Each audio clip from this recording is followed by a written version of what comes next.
Just before we get into the podcast, I'm going to ask you to do me a favour and hit subscribe. Why am I asking you to hit subscribe? Well, it's because more people like you will get to hear the content and they will then be able to build their coaching business just like you. It's nice to be nice, isn't it? Thanks for listening and subscribing. Hello, everybody, and welcome to the Craft Kick-Ass Coach podcast. You're in season 2 now, so we're all about marketing because you've got your coaching business, you've done some selling. Now, in order to continue to raise your profile, you need to do marketing. It's a black art. Very few people actually know what it is. So I've got Abigail Mills on here, who is in charge of Rose and Thistle, and it's a marketing consultancy agency business. And you are really good, Abigail, at telling people's stories and getting them across in a way that gets them clients. Hello and welcome. Hello, thank you for having me. That's all right. That's a pleasure. How the heck did you get into marketing in the first place? So it was a bit of a unexpected journey. So I actually have a 5-year music degree, so nothing to do with marketing at all. Okay. But in between doing my undergrad and my master's, I volunteered at the Edinburgh Jazz and Blues Festival. Ah. I then met this guy who did all the event management, and it turns out that he actually used to be really big in the music industry in Glasgow. He used to be the booker for King Tut's Wawa Hut. Oh, Um, wow. yeah, has traveled the world with like artists, like big guy in the industry, but set up an events company after being made redundant from DF Concerts. So he kind of like took me in under his wing. And then when I started my master's, I had to do an industry placement. So I Right. thought, oh, I'll give him a little ring, see if he's got anything that I could help with. So thankfully he did. He had this music event that he was planning for Kimpton Hotels and he was doing it in us. He was like, why don't you kind of put this event together? And I was like, yeah, sure, that sounds great. COVID hit, so events industry shut down. I was no longer traveling across to Glasgow to go to uni, and I was stuck in my house, so that was great. Mm. Um, Graduated, with the lovely online graduation where they just pop your name on the screen, really celebrate that milestone Yay! that you just had. And he said, okay, I don't want you to like just like go off my radar. Why don't you come on as my head of marketing with no marketing experience? Mhm. And I was like, yeah, sure, why not? Like I'll give it a go. So I set up an Instagram blog to basically document everything I was learning on this journey. I was doing online courses, I was chatting to other marketers on Instagram, and then started to build a sort of community of social media marketers and business owners who are interested in learning more about social media marketing. And then about 8 to 9 months later, I started to get messages coming in saying, oh, do you do social media for businesses? Like, I really need help. Do you have any more advice that you could give us? And then it spiraled into an accidental business. And here we are, 5 years down the line, a rebrand happening, and I'm now working with like 7 and 8 figure businesses, which blows my mind. That's hilarious. I So love that. yeah. That is a complete accident. Well done. Yeah. Congratulations. Thanks. So, a few things you said there were really, really key is that you started off just doing an Instagram blog about what you were doing. I find that fascinating because one, I didn't even know you could do a blog on Instagram, so that just shows you how daft I am. And two, what I'm because social media has been around for a while now, obviously, what I am beginning to understand about this beast of a thing is that people get results almost by accident Yeah, quite cool. because they're just going, well, I'm just doing this. I'm just kind of telling you what I'm doing Yeah, with no expectation of anything at all, even that anybody is reading it. yeah, And it just slowly, and that was the other thing I picked up on. You went like 8 or 9 months, people started to take notice, and then further down the line, it was businesses started to go, oh, can you help me? yeah, And I really want our coaches to understand this, that process takes time.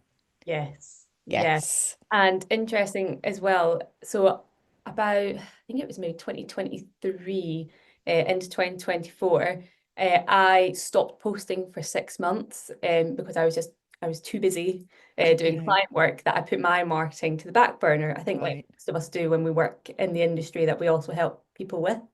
I can't remember the saying, but the one about the cobbler and his shoes. Cobbler's bairns. So the children of people who mend shoes don't have shoes. Yes, there we go. Yes, I'm married to a joiner. We have two kitchen doors that are sitting in the garage Yeah. instead of on the kitchen. Yep. So it Yes. happens to everyone. Yes. And so I took 6 months off posting. I then had clients leave and no prospects coming in and thought, oh no, what am I going to do? So it took me another 6 months to build Right. that rapport back up to then start getting more of those inbound leads again. So it is very much a long game. It's not a quick fix. The people who go viral in a couple of posts, I honestly think it is luck, and they've just, Yeah. something at the right time with some people, and it's just gone viral. Yeah. But it's not a strategy to live by. No. No, Much no, it's wisdom. really, really not. And I actually think as well, in the early days, right at the beginning of these platforms, if you got in on day one, you stood a chance of getting thousands of followers because everyone was, oh, it's new and shining. There was hardly anybody to follow. Now, just not true at all, unless you're on the telly or, like you say, you just happen to get really, really lucky. Yeah, Yeah, definitely. Or the definitely. time to pump into it. Like I know someone who grew their account. Oh, they're now, I think they're maybe 70,000 now within maybe less than 5 years, but they're Right. posting twice a day, 7 days a week, which is just, it blows my mind that someone's got the time to do this. Yeah. Wow. So What yeah, if you do kinds of stuff like that, then fair enough. what kinds of things are they posting twice a day? So they were doing, and I can't remember exactly the way around it was, but they basically did a reel in the morning, I think it was, and a carousel at night. Wow. The reels were kind of showing the behind the scenes, and the carousels were educating, and they were just doing that non-stop for 7 days a week. That's a lot of work. Yeah, a lot. I mean, it paid off, but wow. Yeah, what industry were they in or are they Social in? media marketing as well. Is that right? Yeah, yeah. Okay. Okay. Yeah. So, and again, I think that's something for our coaches to understand is that that amount of work is done by a professional whose job it is to generate work for what they're doing. Yes, and I think it's that thing. I always talk about consistency with people, and I always say consistency doesn't have to be, 2 posts a day, 7 days a Mm, week. It's whatever fits into your schedule and your business lifestyle. yeah. So if that is 2 posts a week, even one a week, and you maybe just jump on, Instagram stories or Facebook stories or wherever that may be, Yeah. that's perfectly okay. And actually, you're better doing that consistently for 3 months and then check the results, and you will notice a difference in Yeah. comparison to doing the whole I'll do 2 weeks here of really good posts and then I'll be quiet for maybe 3 weeks and then maybe next week I'll do one, then I'll jump into doing maybe five again. Like that's not sustainable at all. No, it's not. The algorithm hates you if you do Yeah. that as well, doesn't it? It punishes you mercilessly if you do Yeah. that. Yeah, it really Yeah. does. So, okay, what are the biggest mistakes? That's one of them, that Yeah. inconsistency. What's another one that people make? Oh, got so many. Pick your Um, biggest bugbear. I think one of them actually, so consistency is definitely one. Another one is not using, so Instagram is my main platform, I should Yeah. say. Um, Another huge one I always see is people not using stories on Instagram to sell their Okay. services and products. Okay. It is, I would say now, people are much more likely to buy off a story sequence than on grid posts. Okay. So nowadays, I'm doing very little selling actually on my grid itself. Okay. And maybe if I've got a new product or service coming out, I'll pop it on there, for the first one. But after that, I don't really sell there anymore. I actually sell on my stories where I can do a sequence of being able to nurture someone. And then I get them to maybe tap the emoji and I'll send you more information. I get straight into their DMs, and that's where the selling is happening. People don't want to, I think nowadays, I suppose it's always been like this, especially people from the UK. We don't like asking for help. No, we don't. asking for help. We've got too No, much pride in ourselves, don't we? That we do. and you don't want to tell everyone that you're then asking for help either. Yeah. So being able to get people into your DMs and have that one-to-one conversation, they're going to open up to you so much more than comment on a post being like, yeah, I need help. Can you help me? So that is one of my big ones. I don't see enough people utilizing stories in order to Okay. the business. So I'm a complete Luddite when it comes to Instagram. So I'm a LinkedIn gal. Fair. Okay. And I understand LinkedIn, and that's fine. I can do that. For our people, for our coaches that aren't familiar with Instagram, what's an Instagram story? Give us an idiot's guide. Okay, so the first way I like to describe it is when you first log into Instagram and you see all those lovely circles at the top of your Mm. profile, that is what people's Instagram stories are. They basically live on your profile for 24 hours and then they disappear. Okay. So you've got a nice short window to capture people's attention before it disappears into your archives and then they can't see it again. Okay. Equally, you can store anything that's maybe got a bit more longevity behind it. So, for example, if you post a testimonial on your stories, you can then save that into another section of your Instagram called highlights, so people can then go back and view them whenever they like. Oh, okie dokie. And I know that on Instagram you can't put links in things. So you said people click on an emoji in your story. Yeah, so you can How? put links Right. on stories, but not Ah, captions on the posts. right. Okay. I'm with you. And Yeah. direct messaging we all get because there's tons of that goes on LinkedIn and Facebook. So we all understand that one. Right. I absolutely understand moving people from, oh, this shiny thing here, which is your story, to let's have a conversation. Okay, great. Same process on LinkedIn, slightly different formats, but same process. Yeah. Once you've got them in the DMs, what kind of questions are you getting and how do you handle that next process bit of the sales process? Yeah, so the first thing I always like to do, so for example, let's say they've voted on a poll that said, I want to hear more information about social media management. How can you help me, kind of thing. The first thing I always do is find out why is it now that you need the help? Like, what's twigged in your head that now is the reason that you feel like this is a priority in your business? So I kind of jump to there first, find out what they've got to say. I then kind of dig down deeper into what have you tried? Is there anything that you like doing? Is there anything you don't like doing? Because for a lot of people, actually, social media, they find it, well, one of two ways. They either find it really enjoyable and they like doing Mm, it, they just don't have the time, or it's the absolute bugbear. And the last thing they want to be doing is jumping on social media. It tends to be that these people don't really use social media for their personal life, they're purely on it for business. mm. So, the idea of that is just an ick to them, really. Yeah. So normally it's one of the two that we tend to find. Then we dive deeper into, okay, well, how does social media impact your business? Is it making you sales? Is it getting your name out there? Or is it just a channel that you're on because you think you need to be on it? And that's the thing. I Mm, think a lot of people think everyone's on social media, so I need to be on it too. But for some businesses, I would say every business can be on social media, but what channels you're on is where it really matters. For some people, Instagram isn't the place for their business. Equally, for some people, it's not Facebook, it's not TikTok, it's not LinkedIn. You just have to be wary of where your audience are hanging out, and mm. that's where you need to put your time and effort into. Yeah, absolutely. For about a year, we covered all the bases to test which ones we got the most traction from. Yeah. And it was just LinkedIn Yeah. all the time. So I just said, right, well, we'll abandon the rest. We put videos on YouTube just like for the podcast and things like that. Yes. Um, but otherwise, it's just LinkedIn. And since I've got rid of all the others, my life has become so much easier I bet. and I'm less stressed and I don't have to go on for even personal stuff anymore. It's a joy and a pleasure. Yeah. So that's great. Yeah. Tired of being a lonely coach? Well, don't be alone any longer.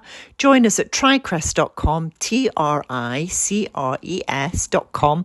Find all the models, frameworks, PowerPoints, tools you're ever going to need as a coach, help on marketing, selling, and position yourself as a coach, plus a lot of other great kick-ass coaches are in that community.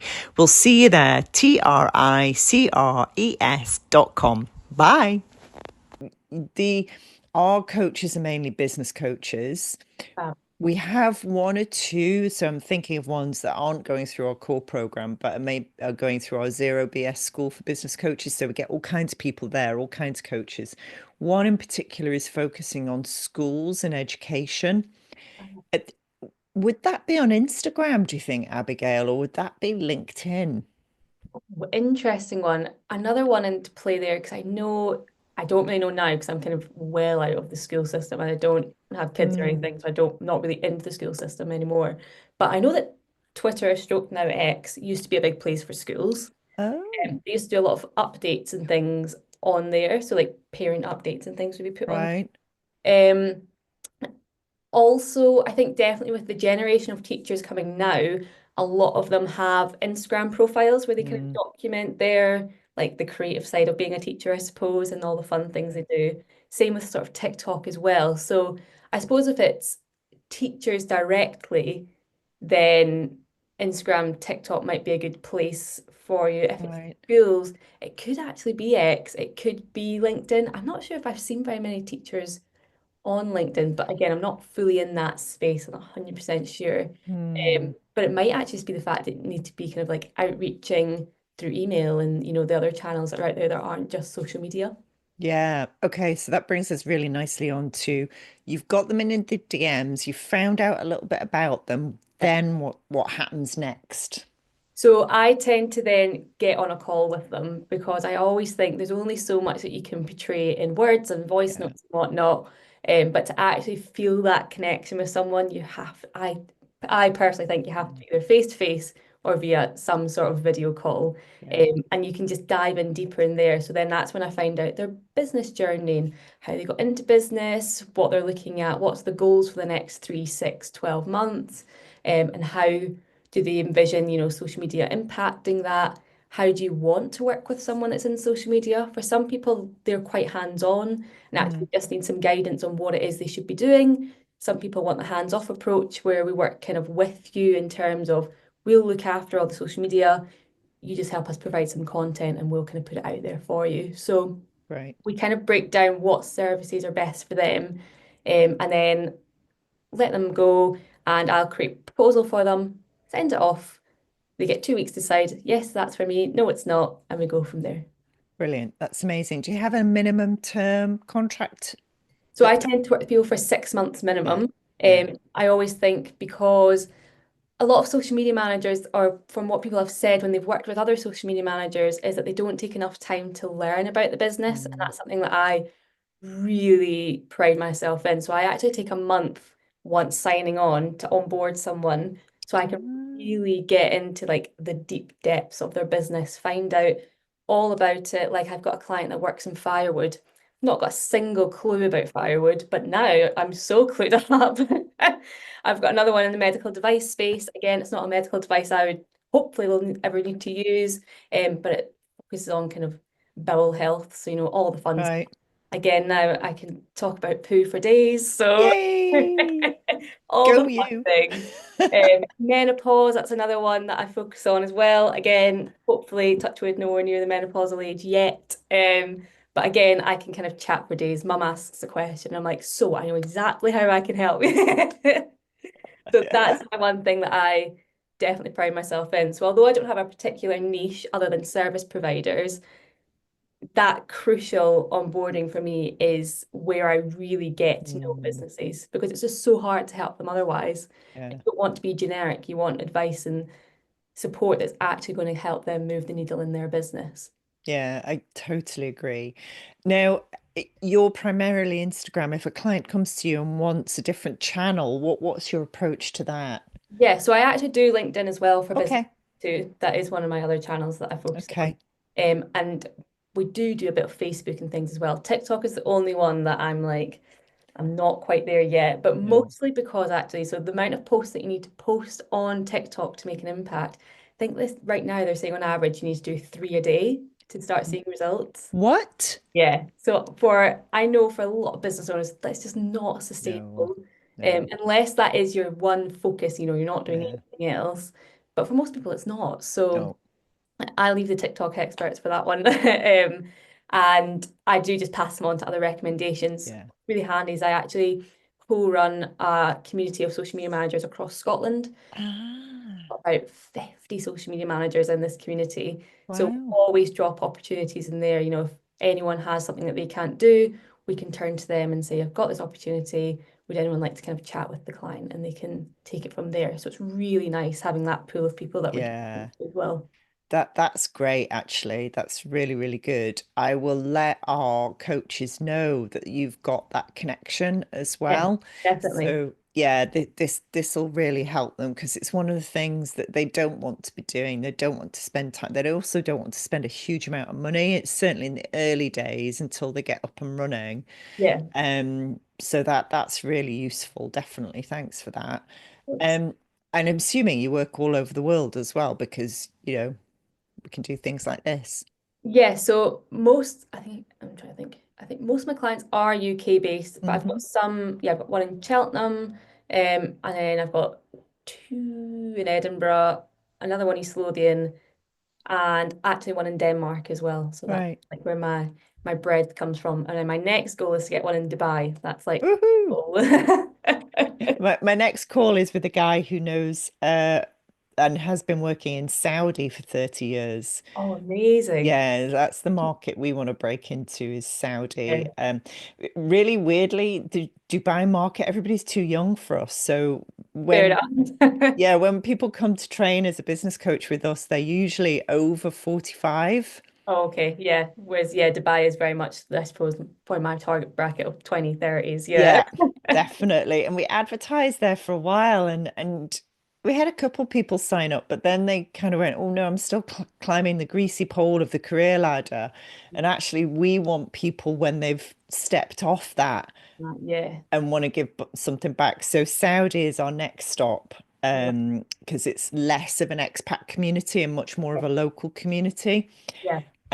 who are looking for the kind of skills that we provide. So that's really interesting. Okay. If I come across anything in Dubai, I'll let you know. Yeah, Uh, definitely. yeah. Okay, what I want to clarify for our coaches out there, any coach out there that's listening, it is the difference between marketing and selling. Oh, Yeah. it's a great one. Yeah, because even in my head until very, very recently, I kind of have only just sussed marketing and what it actually means. But tell me what in your head, what you think the differences are. Yeah, so I mean they're very, very closely connected to Yeah, each other. I always think you can't do the selling without the marketing, and you can't do the marketing without the selling. yeah, So I always think that marketing is your way to build your visibility. That's where you're getting your name out there. You're getting people to know what it is you do, who you are, and how you're doing it. yeah, Your selling is obviously then your money making. So that is going to be how you're getting people through the door. So I always think of marketing as like you've got your magazine, like that's your marketing. And then when you see it in the shop window and when you see people talking about it, that's when you're selling it. Like you've got it positioned, you've worked out how it is you're launching it, you've worked out, your targets behind it. But what is it that you need to be able to then support selling that? So, for example, a coaching program. So I've got a coaching program where I coach social media managers. So that's the product per se, it's here. But how do people find out about this? It's the marketing that does that. yeah. The emails, it's the outreach, it's the social media posts, it's going to networking events and chatting to people about it. It's all that side, your website, your sales page, even though it's got the word sales in it, it's still a marketing tool. Yeah. It's all those supporting assets that then hook onto the sales to then be able to sell it. You're absolutely right. And that analogy of the shop window or the magazine is absolutely perfect. It's your stall that you Yeah, lay out and show your goods and services to yeah, everybody. And what you want is them to step over the threshold.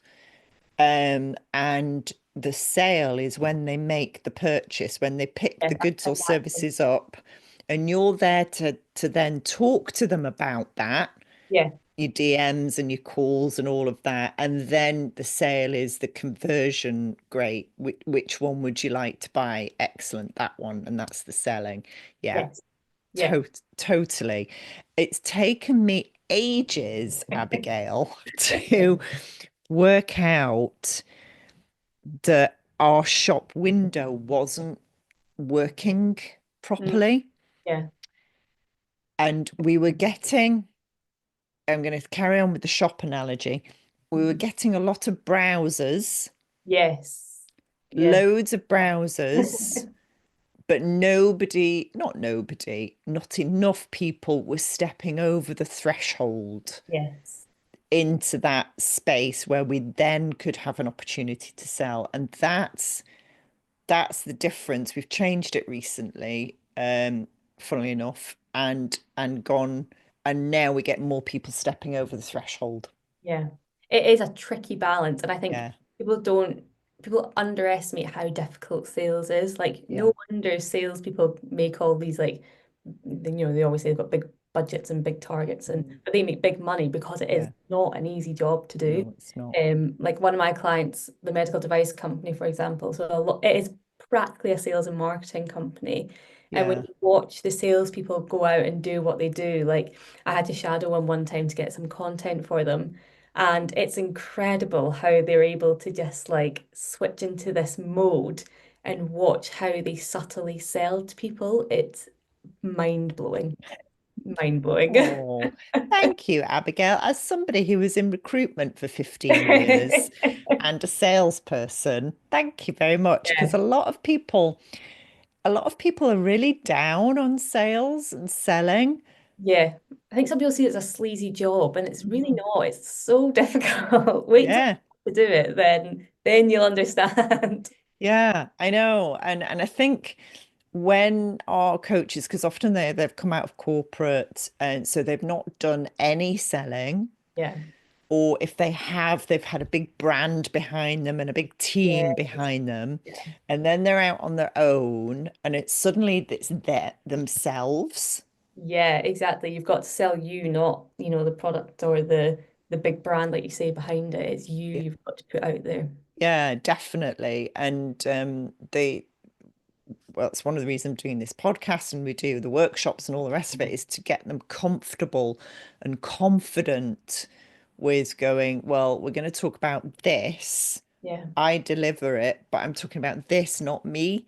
Yes. Yeah.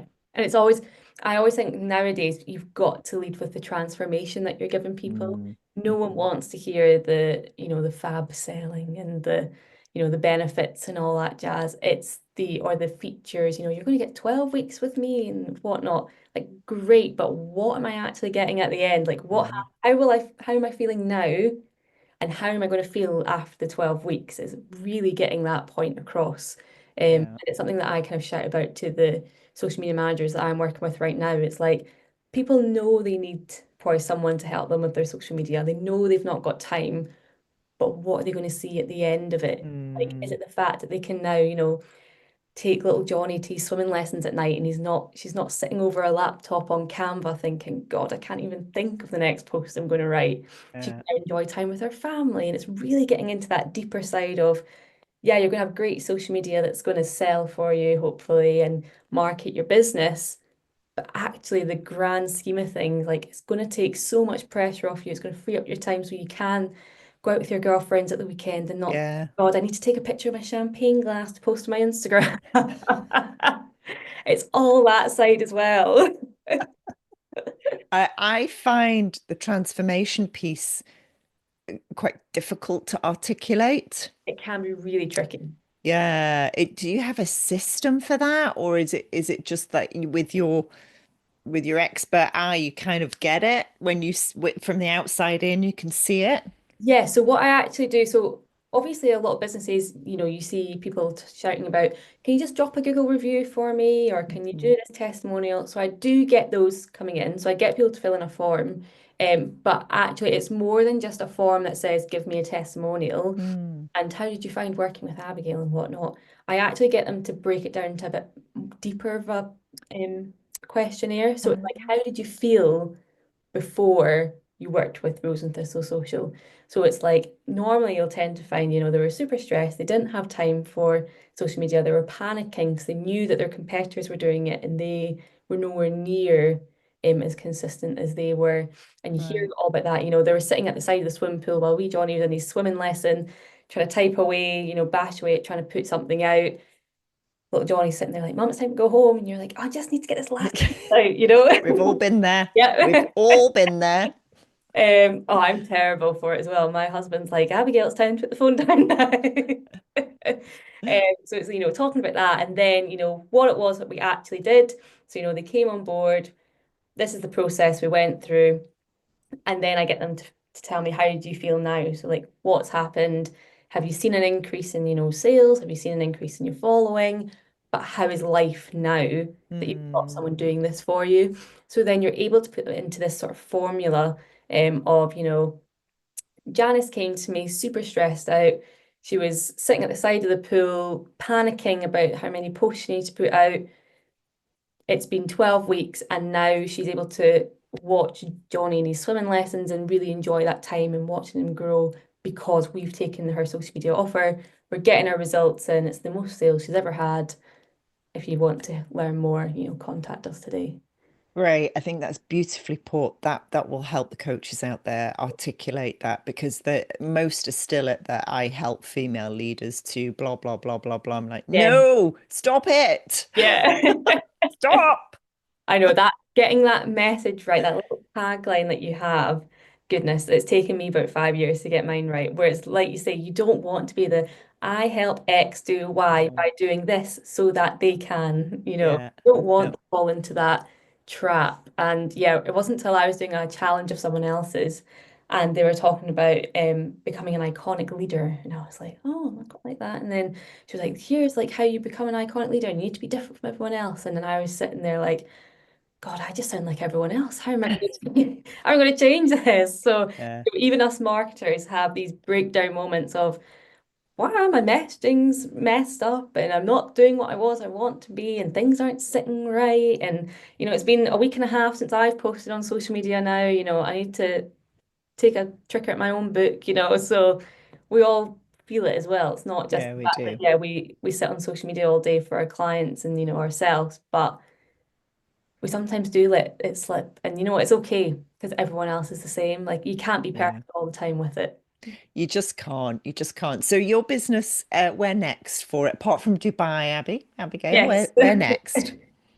So I'm about to launch in the next couple of weeks my next round of mentoring for social media managers. So that is Great. my big focus at the moment. And then we are looking at opening a branch of the business in Dubai as well. Whee! So that's super exciting. We were just across a couple of weeks ago, actually for our honeymoon, but we kind of used Oh, it as an congratulations. we used it as an opportunity to kind of suss around different areas and things. Right. And we're kind of chatting now with someone across there to look at hopefully getting it set up by the end of the year Brilliant. and seeing what interesting journeys that brings. So Brilliant. It's the place to be right now, isn't it?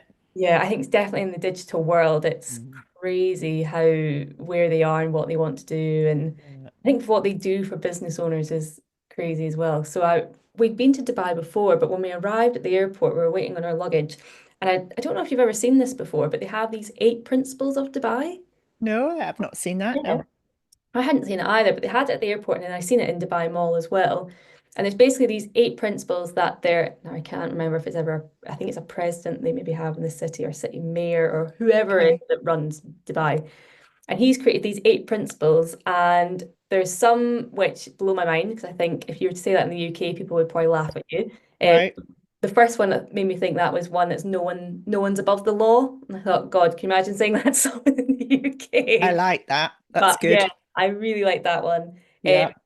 another one that they had was that they are building a country or a city to prioritize the younger generation. Wow. Love that. Yeah. And a place for entrepreneurs to thrive. So that Oh, was the three that I was like, yeah, I love this place. yeah, that's fabulous. I love that. If Yeah, only we had just one of those in the yeah, I know. UK. Just I one know, would right? do. Yeah, exactly. Any of those.